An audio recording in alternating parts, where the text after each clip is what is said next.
Pemirsa, masih bersama Indonesia Lawyers Club.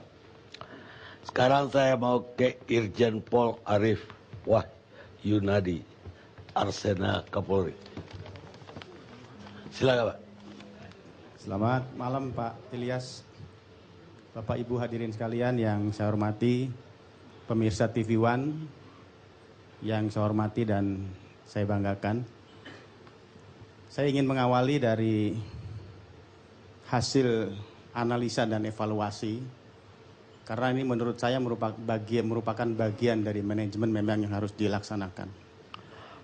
Itu tidak bisa kita lepas, dan di Polri pun tidak 1 tahun pemerintahan Jokowi, tapi sejak semangat reformasi nasional, kami baru saja melaksanakan analisa dan evaluasi pada tanggal 20 kemarin.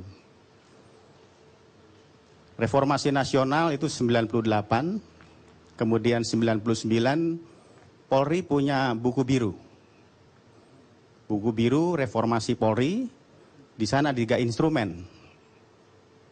Ada 3 perubahan yang dibangun oleh Polri. Yang pertama instrumen, undang-undang berubah, kemudian struktural dan kultural. Kemudian gelombang pertama, Polri melaksanakan reformasi di tahun 2004 sampai dengan 2009. Itu ada 5 perubahan yang dilakukan oleh Polri. Kemudian tahun 2010 sampai dengan 2014 itu reformasi gelombang kedua. Di sana ada perubahan, ada 8 perubahan yang dibuat oleh Kepolisian Republik Indonesia. Nah, di tahun 2015 ini bersamaan dengan RJPMN dan Renstra Polri 5 tahun, Polri membangun lagi yang namanya ITK atau Indeks Tata Kelola Kepolisian. Di sana ada 7 prinsip dalam membangun reformasi dan ada 32 instrumen pengukuran. Nah, kalau mendengar evaluasi malam ini, apa yang sudah kami lakukan, kami perlu meningkatkan lagi. Jadi kami sadar bahwa kami harus melakukan peningkatan-peningkatan khususnya dalam rangka penegakan hukum. Jadi oleh karena itu kami ingin membagi informasi kepada pemirsa sekalian, terutama yang ada di ruangan ini yang terhormat, berikan masukan dan saran kepada Polri melalui web yang sudah kami bangun dalam rangka mengelola Indeks Tata Kelola Kepolisian Republik Indonesia. Tanggal 20 baru diluncurkan kemarin dan itu terbuka untuk masyarakat. Silakan berikan masukan dan kami menjamin kerahasiaannya. Tidak untuk publik, untuk kami. Alamatnya di itk.polri.go.id.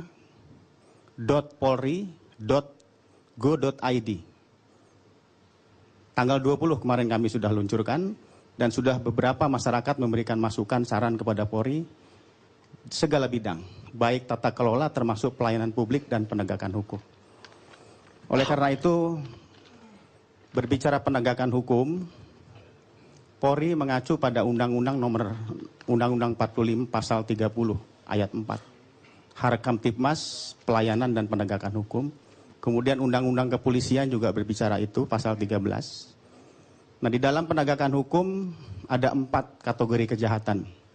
Yang pertama kejahatan konvensional, kemudian kejahatan transnasional, yang ketiga kejahatan yang berimplikasi pada kekayaan negara, dan yang keempat kejahatan yang berimplikasi kepada kontingensi.